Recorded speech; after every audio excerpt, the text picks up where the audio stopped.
Em nome do Pai, do Filho, do Espírito Santo. Amém. Ave Maria, cheia de graça, o Senhor é convosco. Bendita sois vós entre as mulheres, e bendito é o fruto do vosso ventre, Jesus. Santa Maria, Mãe de Deus, rogai por nós, pecadores, agora e na hora de nossa morte. Amém. São José, rogai por nós. São Felipe Neri, rogai por nós.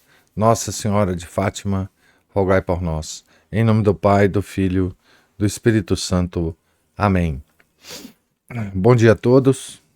Nós estamos aqui na página 74 da biografia de São João Crisóstomo, escrita pelo padre Félix Arrarás.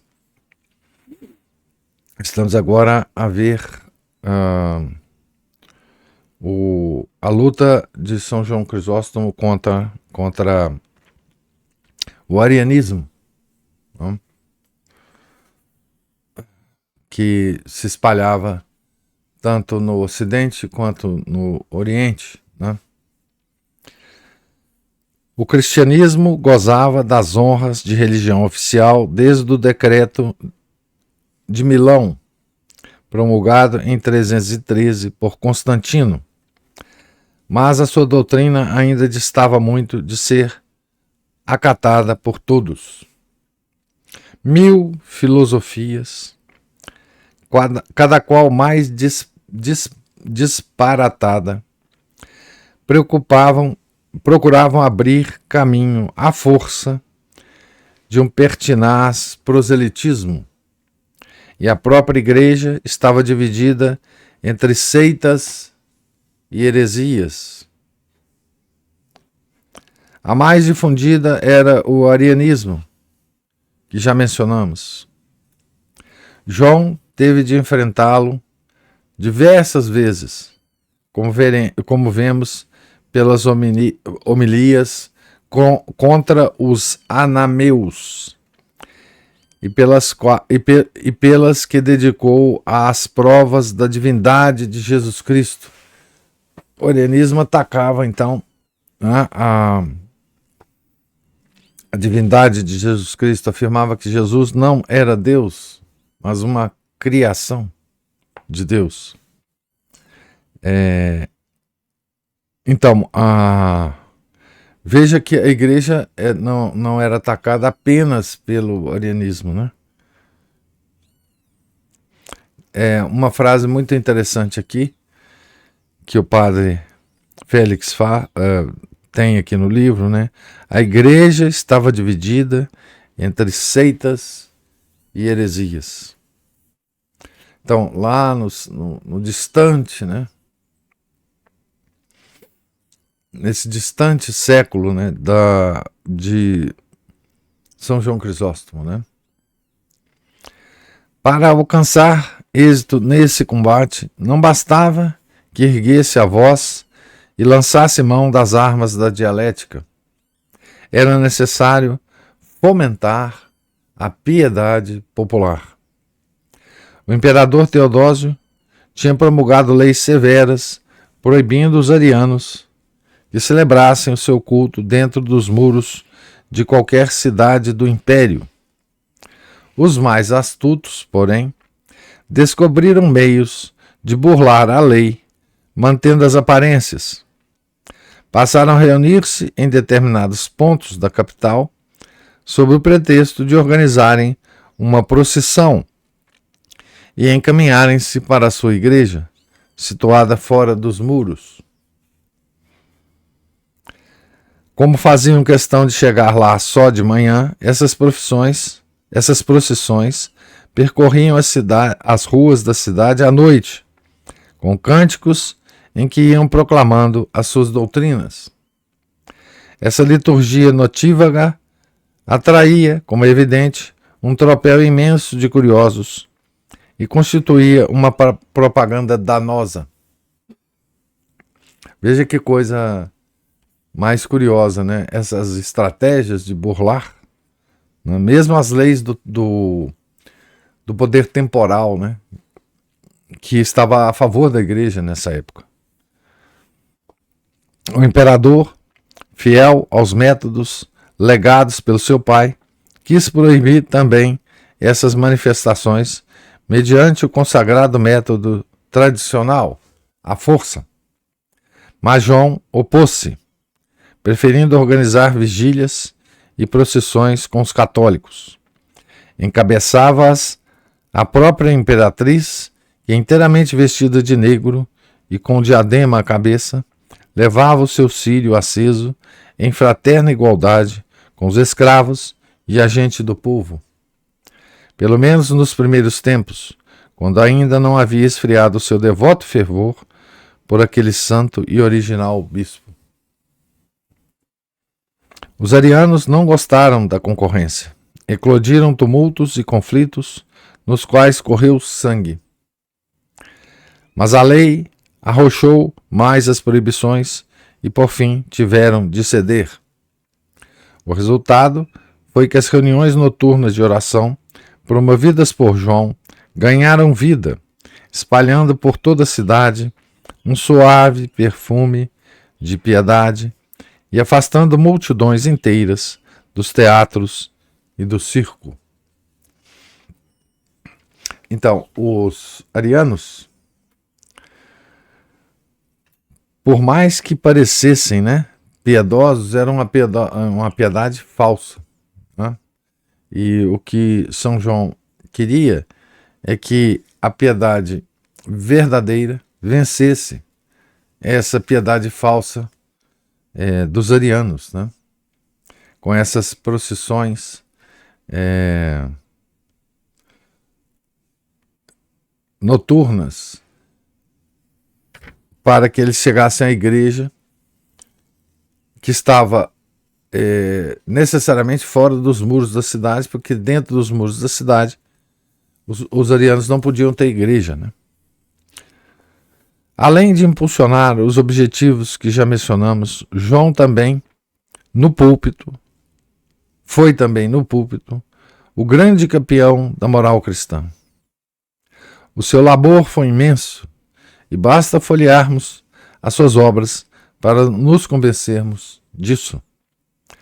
Nos seus sermões desfilam todas as desordens e abusos da época, derreados e maltratados pela força dos seus golpes, o luxo insolente, as fortunas adquiridas por meios ilícitos, o furor maníaco pelos jogos, espetáculos e corridas de cavalo, a usura sem misericórdia, o abandono a que eram votados os pobres, a ociosidade, a glutonaria, a moleza, as superstições pagãs, as danças lascivas, os filhos sem formação. Podemos assegurar com toda certeza que não há crônica ou história em que se narrem tão detalhadamente os costumes abjetos da época como nos discursos de João. Veja, os problemas da época de São João Crisóstomo eram os mesmos da nossa época, né? Os mesmos. A Juliana está falando aqui, temos tudo isso hoje. Em pior escala, certamente. Hoje, o que há é um acesso a esse tipo de coisa mais fácil, né? Através de políticas de governos, né? Que foram, à medida que o tempo corria, né? Proporcionando, né? E a ciência, a tecnologia, né? Proporcionando isso ao homem, né? Então, por incrível que pareça, né? Quem quiser fazer uma lista dos males, né? Da degradação social, pode ler, né, as homilias de São João com essa perspectiva, né? Saber como era o cristianismo nessa época, certo? Como eram os cristãos nessa época, né? Com que tipo de inimigos nós nos defrontávamos nessa época? E absolutamente concluir que são os mesmos hoje, né? Então, nessa época, lembre-se da frase lida aqui alguns minutos atrás, né? A própria igreja estava dividida entre seitas e heresias, né? Semelhantes diatribes granjearam-lhe, em alguns meios modernos, a fama de precursor do socialismo. Ai, meu Deus. As ideologias todas, né, querem atrair para ela os nossos santos, né? Então, a leitura dos santos por esses ideólogos é sempre na visão da própria ideologia, né? Então, eles consideram São João Crisóstomo precursor do socialismo, como considera São Francisco de Assis precursor do ambientalismo, né? Ou seja, com isso eles nos fazem uma homenagem, né? Quer dizer, uma homenagem do ponto de vista negativo, né? Eles precisam de um santo da igreja, ou de vários, né? Para justificarem essas ideologias malucas deles.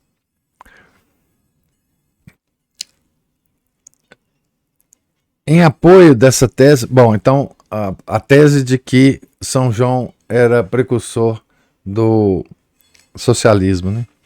Em apoio dessa tese, respingam-se alguns textos fulminantes contra os ricos, alguma frase mordaz ou pintura truculenta das inúmeras que constam na frondosa selva das suas obras e discursos, e escamoteiam-se com toda tranquilidade as raízes espirituais de que se nutria o seu ideal. Então, é isso que os modernos fazem, né? Pegam algumas frases, alguns discursos e simplesmente esquecem das raízes espirituais que São João tinha para escrever aquilo. A mesma coisa com São Francisco de Assis, né? Em relação ao ambientalismo, né? Com um florilégio desse tipo, não é difícil compor a imagem de um tribuno desgrenhado, de um líder revolucionário que se compraz em incitar os seus partidários à sedição e ao tumulto. É verdade que investir contra os ricos era um dos temas prediletos do pregador. Com isso, no entanto, não fazia mais do que pôr o dedo na chaga mais supurada da época. Tenha-se presente, porém, que João não condenava nem a riqueza, nem o capital. Unicamente assinalava os abusos. Abre aspas para São João. Não pretendo afirmar que a riqueza seja um pecado, afirma numa de suas homilias. Pecado é não ajudar os pobres e fazer mau uso dela. Riqueza, né? As riquezas não são um mal. Mal é a estreiteza de espírito que transforma o rico em avarento. Fecha aspas. E noutra homilia, formula claramente a sua doutrina, que é, aliás, a de todos os padres. O rico é unicamente administrador dos bens de Deus. Então vamos ver o trecho que o padre Félix escolhe aqui. Ele está defendendo, né, São João Crisóstomo, se precisasse, né, defendê-lo dessa apropriação, né, dos ideólogos do socialismo. Então, vamos lá ao trecho de São João. Se possuís grande fortuna, não é para usufruires dela em proveito próprio, mas para seres fiel administrador dela em proveito do próximo. É um roubo não dar esmola do que se possui. É um roubo, né? Se Deus te confiou a posse de grandes bens, não foi para os dissipares na crápula, na embriaguez, na mesa lauta, no luxo, na moleza de vida. Foi, ao contrário, para repartires com os pobres. Se um funcionário civil, em lugar de se ocupar do povo, cujo bem-estar deve promover, faz reverter em seu proveito o dinheiro do erário público, é condenado à morte. Ora, isso na época, né? Ora, o rico é um agente de Deus na distribuição de bens pelos pobres. Se gasta consigo mais do que precisa, sofrerá na vida futura tormentos espantosos. No homem, considerado fisicamente, há o bem do corpo inteiro e o bem de cada parte.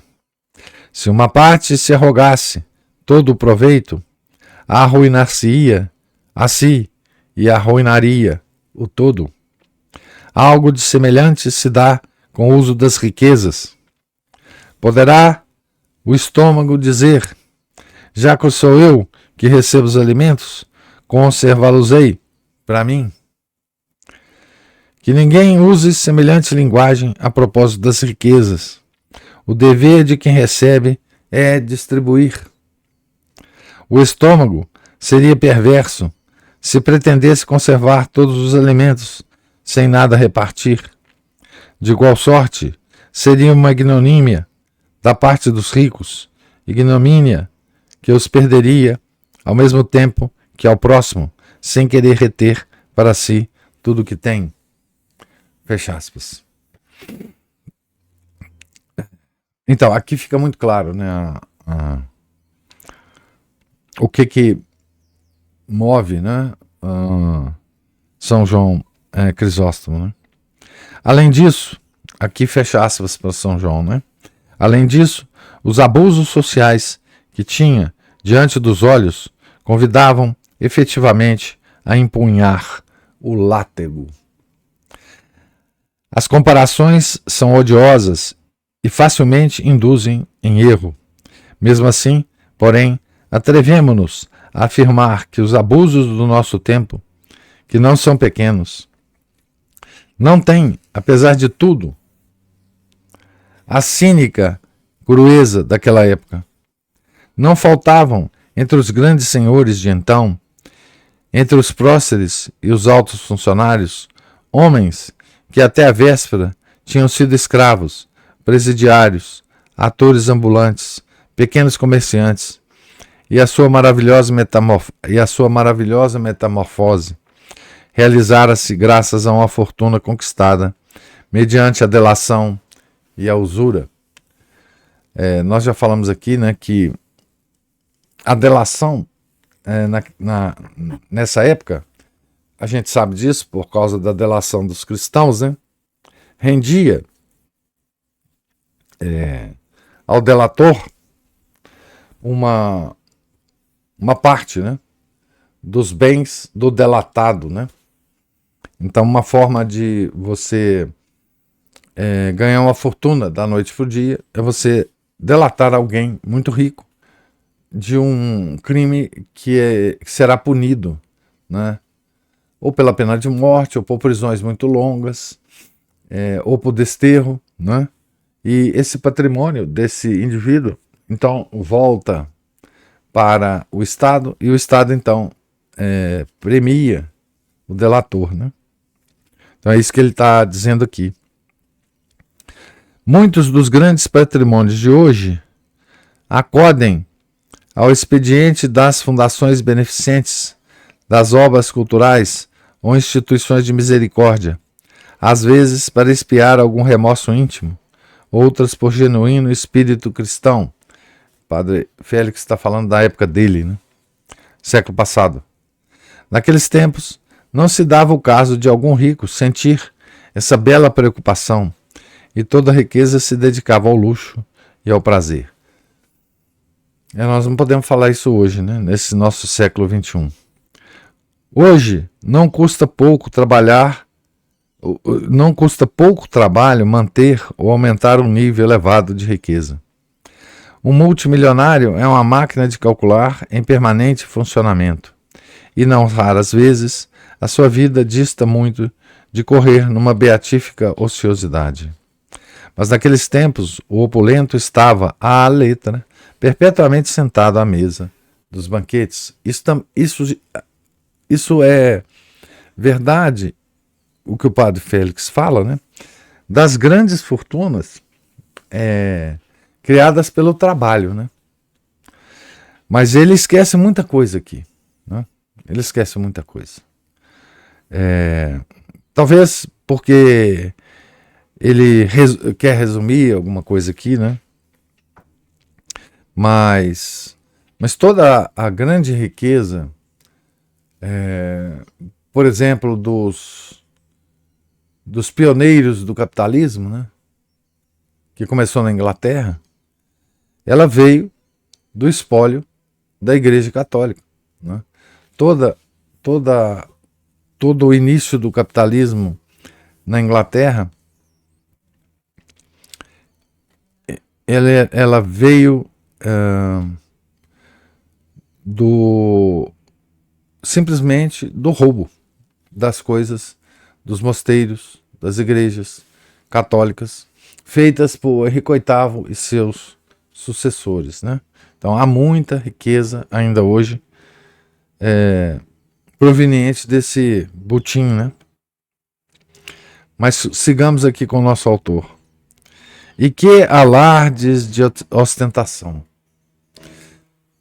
Então, ele compara aqui a riqueza que é construída pelo trabalho do rico, né? E a riqueza que é simplesmente espólio de algum roubo, né? Então, quem é beneficiado com o espólio de um roubo, normalmente é rico, mas não trabalha, né? Fica lá sempre em torno de uma mesa, de um banquete, de uma sociedade já podre, né? E que alardes de ostentação. Nem precisamos fazer referência à profusão de utensílios de ouro que empregavam, desde as gigantescas ânforas em que se servia o vinho até os vasos de necessidade. Havia grandes proprietários de terras que tinham construído nos seus latifúndios teatros, termas e circos para uso privado e familiar. Enormes aquedutos de pedra captavam para eles a água de mananciais distantes.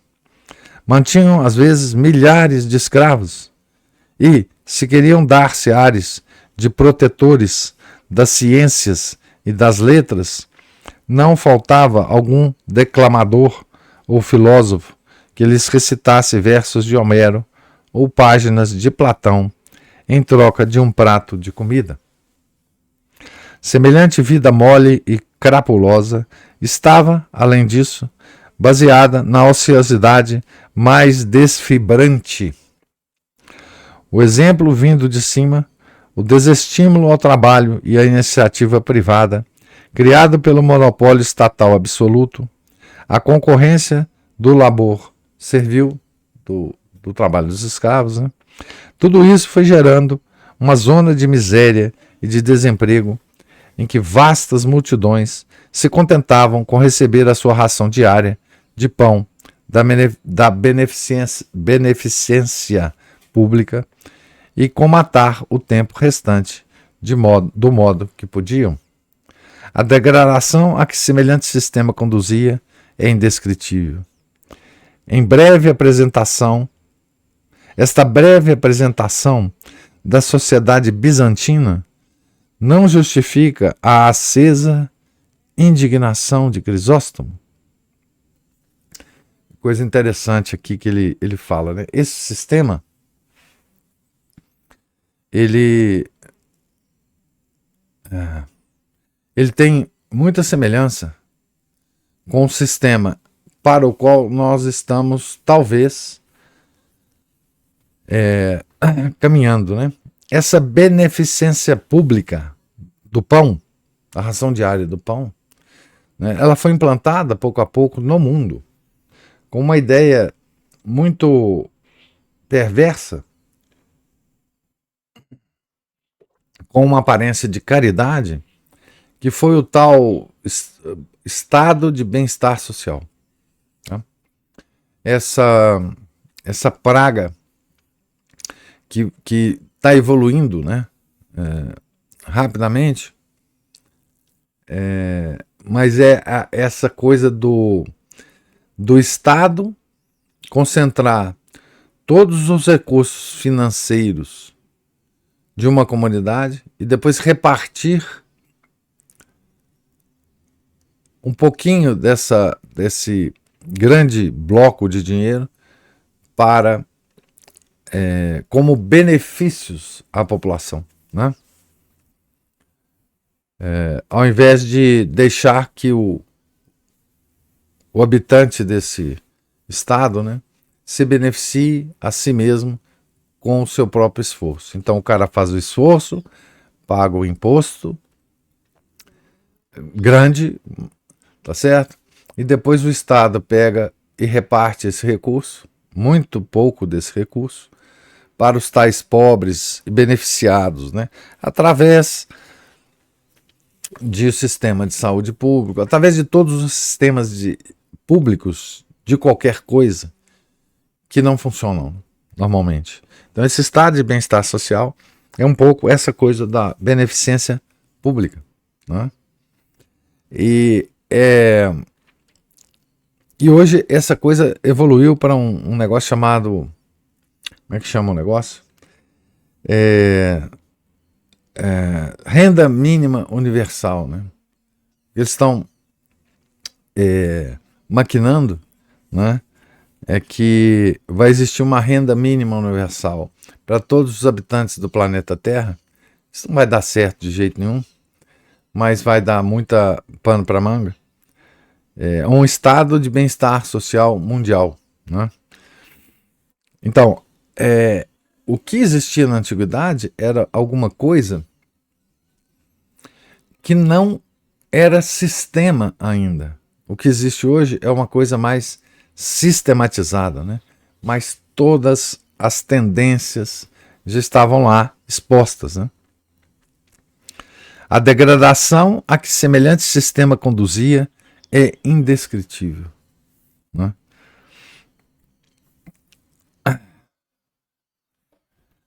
Por outro lado, que distância separa o santo dos arautos do socialismo? O padre Félix aqui ainda está defendendo o santo, né? Dessa pecha que os ideólogos da época dele tinham com relação a São João, né? Que ele era um precursor do socialismo. João começa por desprender-se pessoalmente da sua fortuna, entregando tudo aos pobres. Desapegado de todas as ambições terrenas, vive um amor limpo e desinteressado, sem fazer da miséria e do descontentamento alheios um estribo onde firmar o pé para subir. Dedica-se, de preferência, a lembrar a todos por igual os seus deveres, ainda que os ricos levassem a pior, para incumbir-lhes maior responsabilidade. Ao invés de lançar os pobres contra os ricos, exorta os ricos a cuidarem mais dos pobres, a fim de se obter uma verdadeira paz social. A pregação de João encontra-se, pois, nos antípodas do progressismo.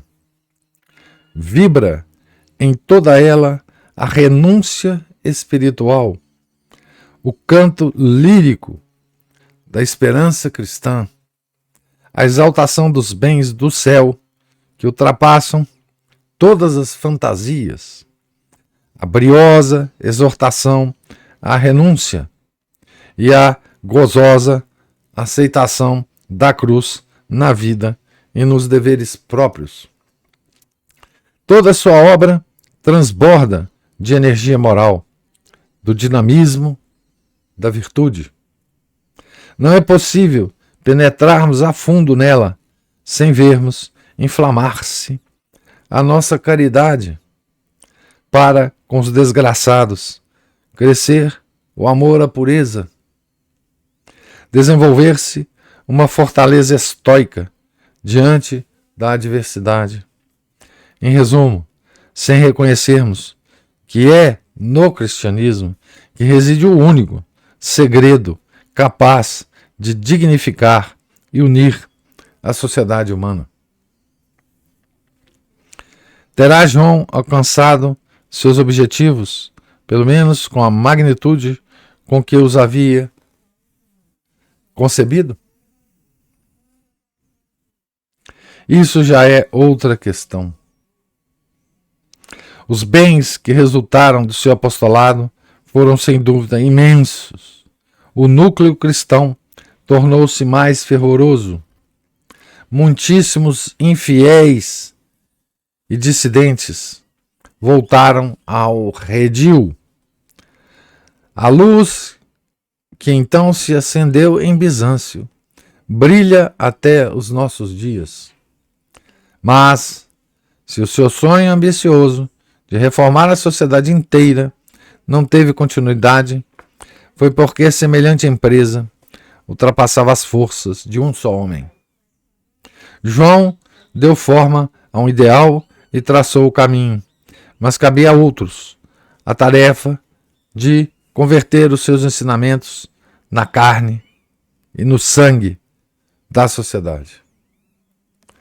Terá o Oriente cumprido essa missão? Então, aqui termina então o capítulo, né? O capítulo é intitulado Um Santo em Cosmópolis, na cidade do universo, né? Que era Constantinopla, né?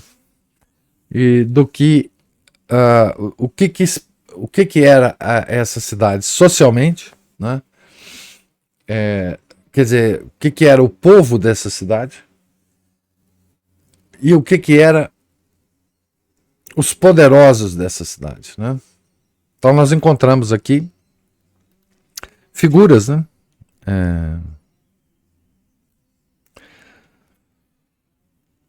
Importantes da cidade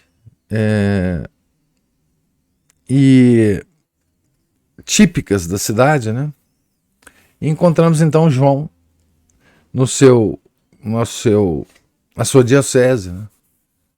Trabalhando com a realidade que se lhe impunha, né? Ele estava trabalhando para converter aquele povo de Constantinopla, né? E eu vou terminar então aqui a leitura, eu estou na página 80, e a gente começa depois, o próximo capítulo é a ascensão e queda de Eutrópio. Eutrópio é aquela figura bizarra do eunuco que controlava tanto a imperatriz quanto o imperador. Vamos ver na próxima leitura o que vai ser o destino desse eunuco, né? E agora eu gostaria de ouvir, se houver, as observações dos senhores. O estado de bem-estar social será entoado por... Ah, tá. O Imagine do John Lennon é bem mais do que o estado de bem-estar social. Enfim, aquela música Estou falando que a gente chega de novo naquela mesma conclusão, né? Nada de novo sob o sol. exatamente. Não tem. Tem novidades na tecnologia, tem novidades na propaganda, tem novidade em tudo, mas no cerne dos comportamentos humanos não há novidade, né? Não há nenhuma novidade. A Cristina levantou a mão. Bom dia, professor. Bom dia. Lembrei muito eu formei em administração pública na Fundação João Pinheiro, que é uma escola de governo, né? Isso. Então, eu tinha um professor de economia e ele falava que nenhum salário no mundo paga saúde, moradia, acho que saúde e moradia principalmente, não vou lembrar se tem alguma outra coisa. Então, assim, você tem um pressuposto na formação acadêmica, positivista, cientificista, né? Ah, De que o indivíduo é, tem que contar com o Estado, que é o Estado o distribuidor mesmo, é. né? Ele não consegue ganhar o pão de cada dia e viver bem. Ele é Como se incapaz. na outra ponta você não tivesse uma situação de hiper, né, ganho na questão da moradia, porque essa é a situação, né? Você É, tem uma exploração capitalista permitida pelo Estado. claro.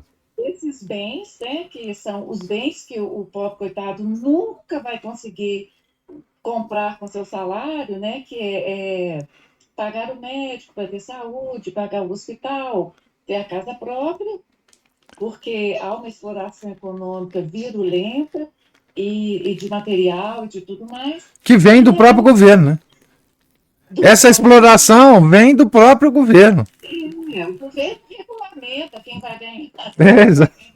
é. E fala com a gente. E uma coisa muito interessante eu, como meu pai era funcionário da Receita Federal, e claro que meu pai tomou posse em Brasília, pensa bem, ele era da época, falei, conhecido, não, mas ele era da época do DASP. Sei. Obviamente, ele também, apesar de ser um homem extremamente curioso e muito inteligente, tudo, mas ele foi formado nessa mentalidade. Claro. E, de certa forma, eu cresci com essas ideias, muitas ideias, era, né? Ai, meu Deus do céu, eu já sou da época da telecomunicação. Mas eu me lembro de, na adolescência, ter uma mentalidade anticapitalista, tudo só ideias, né, professor? Só ideias. É. Anticapitalista, crendo mesmo de que era vergonhoso ganhar dinheiro, ser uma empresária, imagina, eu nunca tive nem vocação para isso, mas é como se trabalhar para o Estado fosse um salvo-conduto não é salvação da alma, mas é como se fosse assim, olha, aquela ideia daquele Betinho, né, assim, assim, você ser funcionário público é uma limpeza, no sentido de que você não explora o pobre. Ah, é. Essa mentalidade existia. Quer dizer, eu já me desfiz disso assim, já nos primeiros anos de faculdade, que eu comecei a ver aquela bobajada da universidade, que eu falei, gente, esse povo quer desorientar. Agora, o outro aspecto muito interessante é que, assim, quando a gente vê nós não estamos diretamente nas exortações, né, nas palavras de São João Crisóstomo, mas o que fica claro para a gente que eu tenho muita antipatia desse discurso anticapitalista ou do discurso assim, não há o que se fale hoje sobre a riqueza, o acúmulo de riqueza e tudo mais, sem que isso esteja eivado das contradições da ideologia marxista, ou seja ela qual for, positivista, qual seja. O que a gente percebe claramente é que esta questão ela é personalíssima. riqueza e salvação é um problema pessoal. É igual, assim, o que o Estado fez foi condenar a esmola. E nós aceitamos isso. Nós aceitamos essa situação de... Já existiu propaganda aqui na Prefeitura de Belo Horizonte para a gente não dar esmola. Exato. Não dê esmola, porque senão você vai, enfim. É assim, você está horrorizado com a pobreza, faça você alguma coisa com o seu dinheiro, com o seu braço, com as suas ideias, com não sei o quê, sabe? Mas a gente não faz nada e, ao mesmo tempo, continua repetindo essa lenga-lenga marxista, né, professor? Porque não sei o quê, Do Estado. É a mesma coisa com a educação, Cristina, a mesma coisa com tudo que você vê errado. Se você está vendo uma crise na educação, se você está preocupado com as crianças sem educação, faça alguma coisa você mesmo para melhorar isso. Isso. Entendeu? A mesma coisa com qualquer coisa. Põe a mão arregaça as mangas e faça alguma coisa. Agora, esse tipo de iniciativa individual é completamente para o Estado, isso é um horror. Alguém que tem a iniciativa pessoal de fazer as coisas por conta própria, para o Estado é péssimo, porque ele quer ser o provedor de tudo. A gente sabe de muitos casos até de perseguição, né? Quem faz é perseguido, exatamente. Agora, quando a gente vê a vida dos santos, né, nós ficamos imaginando assim, foi assim para eles? Não foi não. Né? Eles enfrentaram os mesmos obstáculos ou até maiores do que os que hoje a gente enfrentaria, né, professor? Não, o cara estava do lado do império, né? Tava lá do lado do imperador e da imperatriz. Véio. Qualquer coisa que ele falava na igreja, em 1 minuto chegava no imperador. Às vezes o imperador estava dentro da igreja. E num tempo de muita violência, assim, não tinha segurança pessoal nenhuma. Tortura, porque hoje a gente tem os direitos dos humanos, né? Então a tortura foi pro porão, mas antigamente era pública. Pública aceita e circo.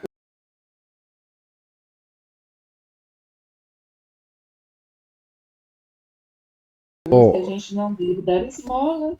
Só um minutinho, Cristina. Voltou aqui o microfone, porque o microfone deu uma parada aqui. Mas pode continuar. Nós não devemos dar esmola aos pobres. O governo vai fazer um negócio para eles. A gente, assim, o tipo de... falar doutrinação, eu aprendi muita coisa dentro da universidade, não é? Esse raciocínio, porque ele é muito elaborado. Imagina, o professor de economia renomado que era, né? Acho que nem sei se está vivo mais. Mas, ao mesmo tempo, a gente tem outro lado de... Não, a gente se distancia dessas pessoas que estão precisando da nossa ajuda. É o próximo, né? O próximo mais próximo. E ficamos aí cultuando um discurso contra a pobreza, contra a riqueza, não sei o quê. E olha o tamanho da riqueza hoje, quando a gente pensa nesses fundos aí, megas. Meu Deus. Isso é inconcebível, isso é bizarro. É bizarro. Hoje atua num nível individual, ou então, pronto, né? Mas São João chamava muita atenção, né? Que os ricos que não dão esmola, eles cometem um pecado que depois eles vão pagar. Né? Então, é como você falou, essa coisa de usar, e a riqueza que nós estamos falando aqui é riqueza até financeira, né? Mas pode ser riqueza de outras formas, né? Facilidades, dons que Deus dá a você, se você não usar, você comete um pecado contra a graça. A riqueza é uma dessas coisas que Deus pode dar para você contribuir, né? Porque Deus quer usar isso, você como causa segunda. Né? Então ele fala sempre pessoalmente para cada um dos ricos. Ele não fala contra a riqueza. Ele fala pessoalmente com relação aos poderosos e aos ricos da cidade dele, né? de Constantinopla. Então, até na defesa da doutrina cristã, há um aspecto individual que você colocou logo no início da sua fala. A responsabilidade individual de cada um. Se você está vendo um problema, se ele está realmente incomodando, se você não está falando simplesmente da boca para fora, faça alguma coisa você mesmo, individualmente. Mas a gente fica sempre apelando para o governo, né? Isso é uma... Cristina. O trem é feio. Mais alguma... Oi, professor. Opa, Márcio. Vou dar o meu pitaco. Diga. Bom, o modelo aí de totalitarismo aí já tá pronto, né? Isso aí a gente já, como diz o Juliano, nada de novo sob o sol, né? Agora, o que é impressionante mesmo, tá, além da semelhança política, né, econômica aí com os nossos tempos de hoje, principalmente com a nossa terra aqui, tem a semelhança moral, espiritual, né, religiosa aqui com o nosso pessoal. E eu fico ainda pensando qual que será que é pior, quais serão os piores, né, nós ou eles? Eu creio que nós. Assentamente. Nós temos 2000 anos de cristianismo nas nossas costas. Pois é, o pessoal ainda estava começando a conhecer a Boa Nova, né? É. Começando, tinha muito resquício de paganismo. Nós conseguimos aí ressuscitar um cadáver, né? Uma podridão dessa e basicamente todo mundo assim, né? E daí vem aquele papinho, né? Quando lançaram esse papo uma vez, Brasil, um país conservador, cristão de direita, assim. Que é isso? O que eles consideram direita? O que eles consideram conservador? O que eles consideram cristão? Isso aí, mano. Né? É uma coisa patética. É um papo irritante isso. Não é? E aí a gente tem que ficar de olho o tempo todo para não cair nessa mesma insanidade aí das pessoas. E, graças a Deus, se a gente for ridicularizado por não ser parte disso, já é um bom sinal, né? Não, e outra coisa, Márcio, a gente que é católico não precisa de outro adjetivo. É católico e ponto. Não é católico e conservador, católico e não sei o quê, católico e parará. Não. Não precisa. Um católico que precisa de um outro adjetivo é porque ele não é exatamente católico. Ou não está ainda sendo católico. Então, esse negócio de... A pessoa precisa colocar vários adjetivos na frente do nome dela. Não dá. Se ela for fiel ali ao que significa realmente aquilo, até o sentido disso, né, já foi deturpado e as pessoas não entendem. Ele é um carismático oba-oba, conscientizado, ele é católico. Não. E outra coisa, você ser católico não dá tempo de você ser outras coisas. Exato. Já tem bastante não dá tempo. Não dá tempo. Exatamente. Então, é difícil. Né? Adorei essa conclusão aí, foi a mais top de todas. Não dá tempo, não. Você ser católico não dá tempo de mais nada. E eu vou dizer que eu demorei um bom tempo para entender o que é isso que o professor falava. Assim, você não precisa de mais nenhum adjetivo. Você tem que ser só católico. Gente, não é possível. Eu demorei a conseguir compreender, graças a Deus. É porque o resto é apenas uma circunstância da sua vida, entendeu? Que Deus quer que você, enfim, tenha na sua vida, né? Então, existem católicos em todas as atividades humanas, em todas as profissões,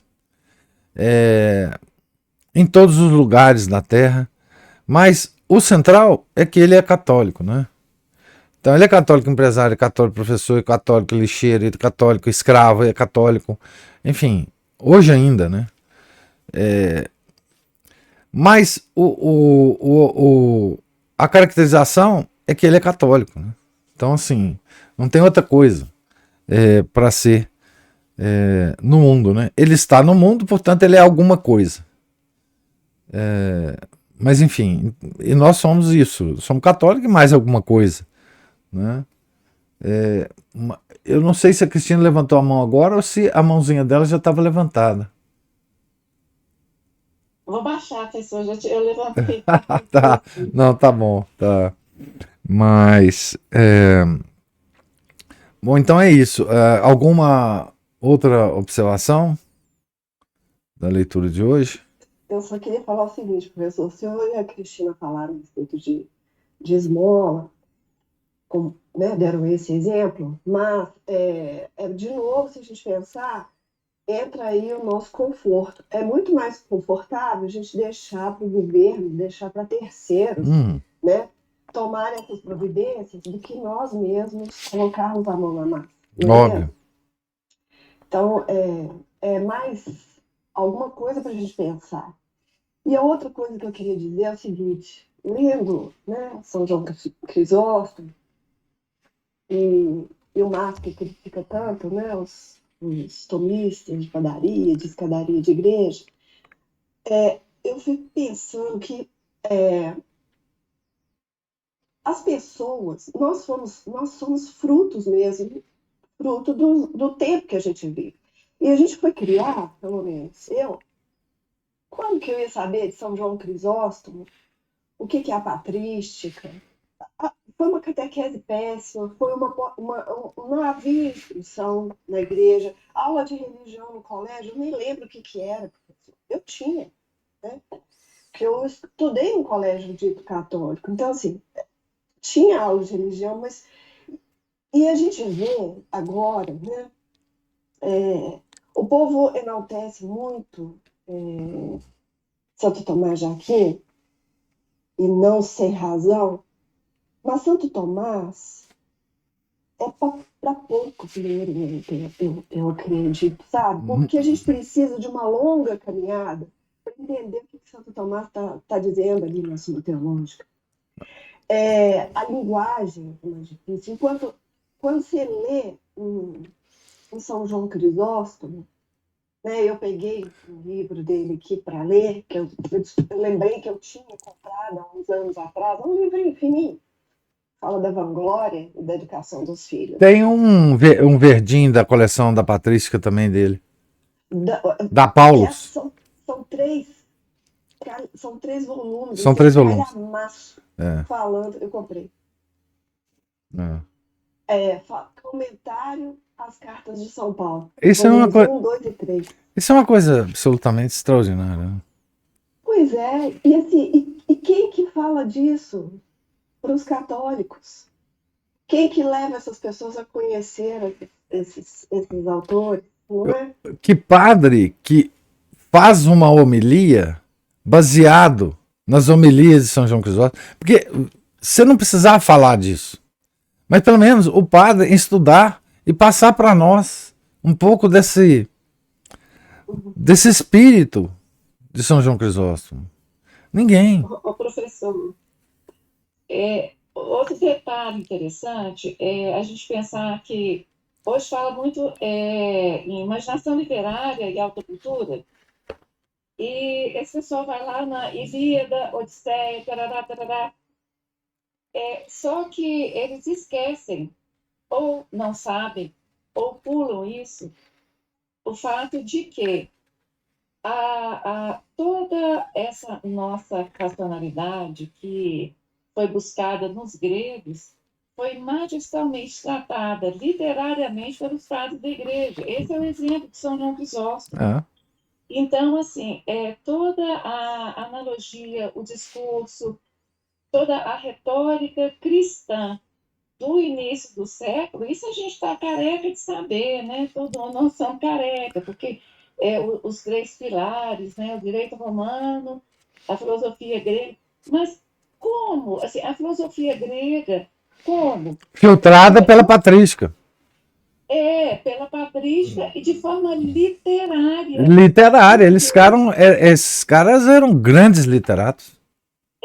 Porque o cristão, ele não precisou das ideias filosóficas, porque o cristianismo é superior às ideias filosóficas. Isso, ele abraça. O que ele reconheceu foi uma antecipação de luzes, não é? Isso. Entre os filósofos. Agora, o grande valor do pensamento grego-helenístico foi dar ao cristão a descrição linguística, o aprofundamento. A gente vê nas cartas que São João Crisóstomo, nas cartas, nas homilias, nos tratados, e mesmo os primeiros padres da igreja, quando eles continuam as exortações de São Paulo, eles vão procurar figuras de linguagem que estão lá na filosofia. Mas olha que interessante, é porque isso que o Paulo está falando é uma coisa muito certa. Por que não enriquecer a nossa imaginação literária com a literatura cristã dos primeiros séculos, escrita pelos papas, pelos padres, não é? Pelos santos. Isso que a Paula falou é perfeito. Isso mesmo. E olha como que ler a biografia do São João Crisóstomo, por exemplo, nos desperta a curiosidade de... O senhor citou aí aquele livro Fabíola, aquele romance.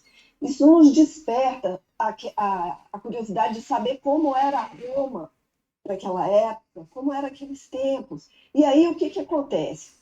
O que a gente tem hoje, nesses cursos por aí, que se fala em ler, porque experimenta começar, assim, eles querem que a gente comece, que as pessoas comecem lendo Ilíada, Odisseia.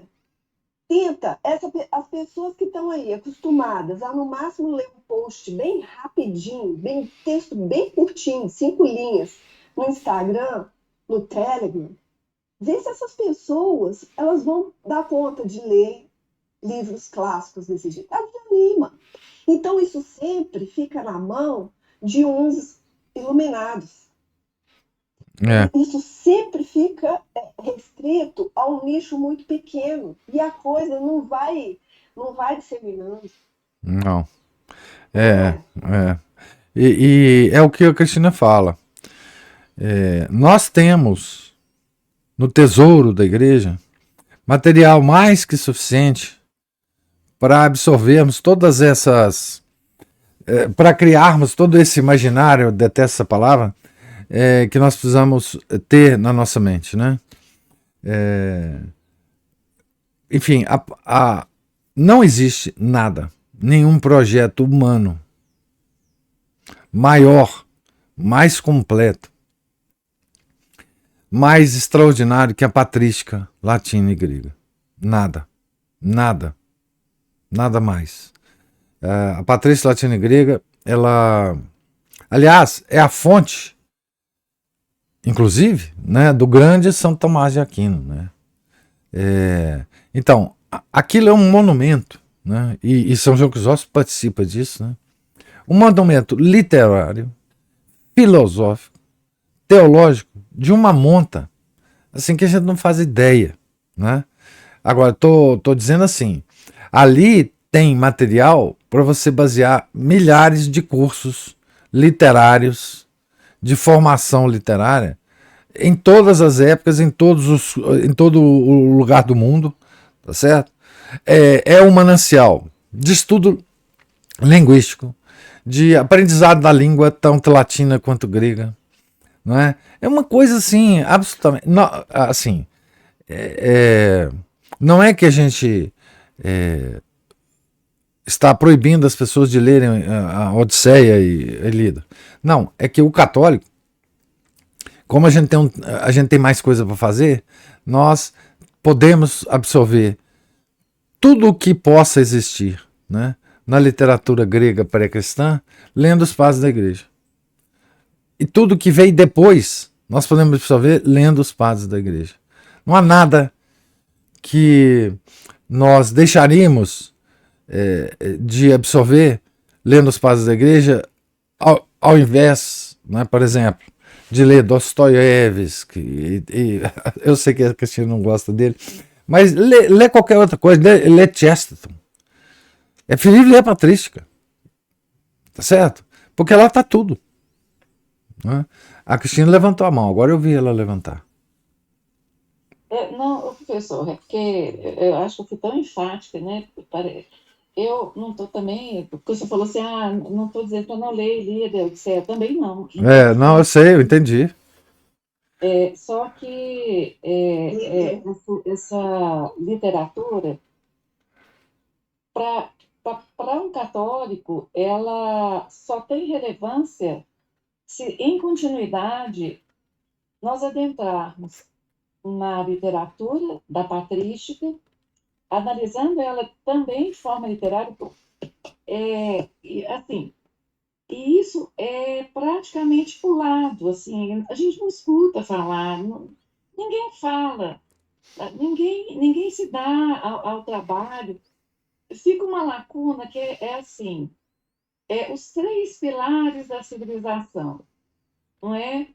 E quando fala na revelação cristã, não se entra na revelação cristã da mesma maneira que se entra na filosofia grega. Exatamente. Né? E uma outra coisa que eu fico vendo assim muito escaboteada também, professor, é a questão da revelação ter ocorrido no Império Romano, e claro que foi por vontade de Deus, né? Óbvio.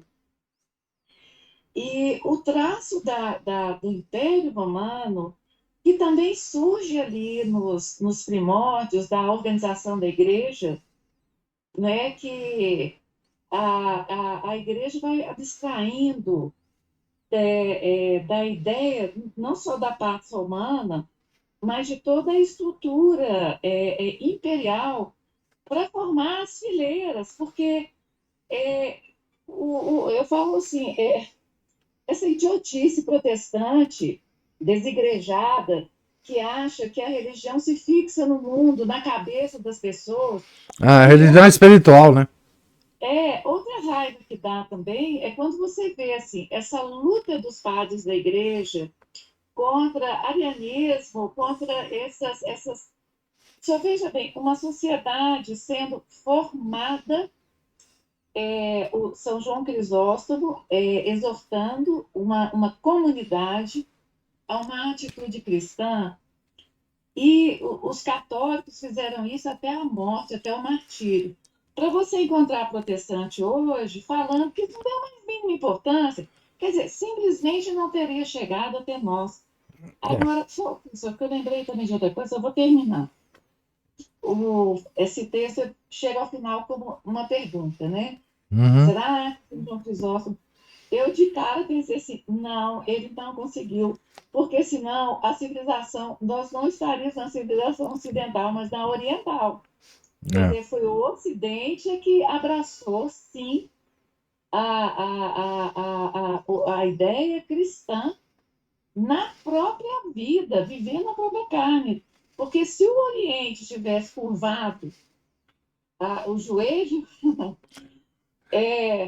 nós seríamos a grande civilização oriental. Mas não, nós tivemos foi a grande civilização ocidental. Bom, estou aqui antecipando.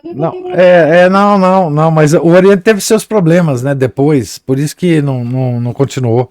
Mas você está certa, quer dizer, mas veja, a igreja, embora isso tudo tenha ocorrido na história, ela tem a riqueza tanto oriental quanto ocidental na patrística.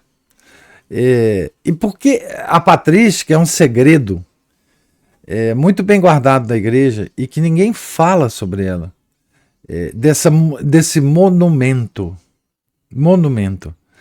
É uma coisa curiosa que aconteceu com os editores, né?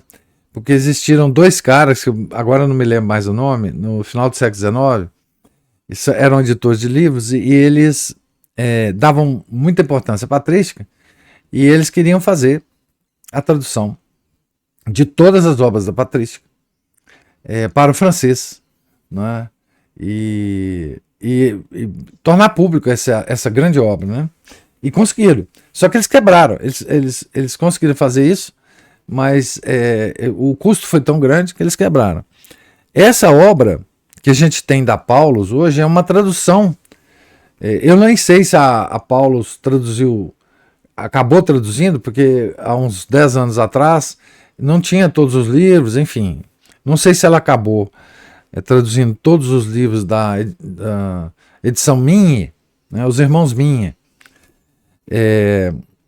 Mas o que de fato aconteceu é que, a partir do final do século XIX, o Ocidente teve contato com toda a obra da patrística numa língua moderna, né, que era o francês.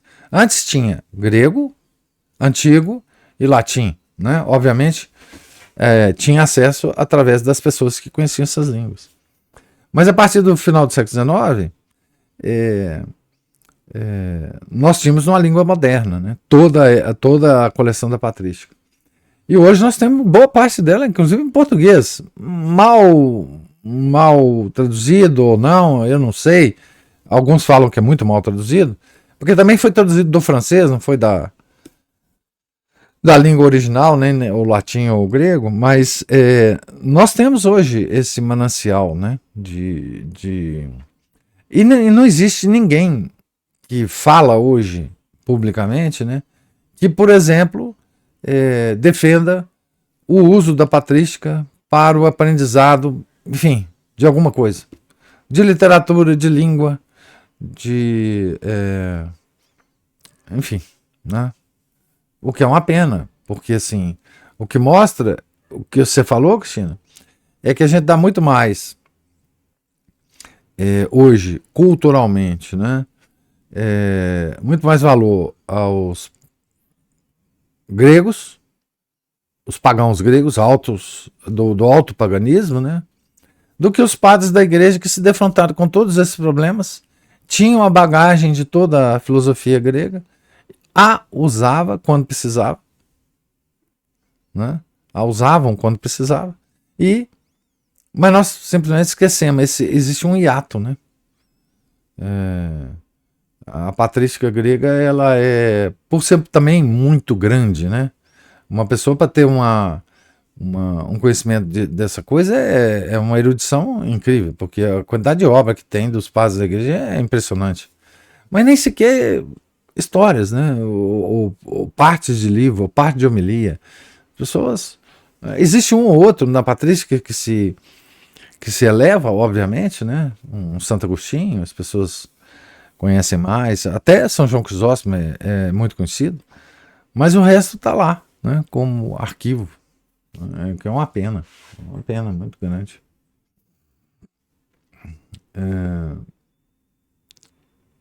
Mais algum comentário?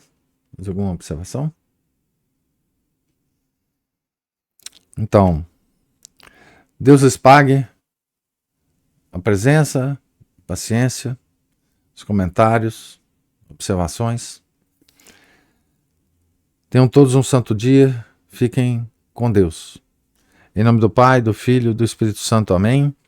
Ave Maria, cheia de graça, o Senhor é convosco. Bendita sois vós entre as mulheres, e bendito é o fruto do vosso ventre, Jesus. Santa Maria, Mãe de Deus, rogai por nós, pecadores, agora e na hora de nossa morte. Amém. São José, rogai por nós. São Felipe Neri, rogai por nós. Nossa Senhora de Fátima, rogai por nós. Em nome do Pai, do Filho, do Espírito Santo. Amém.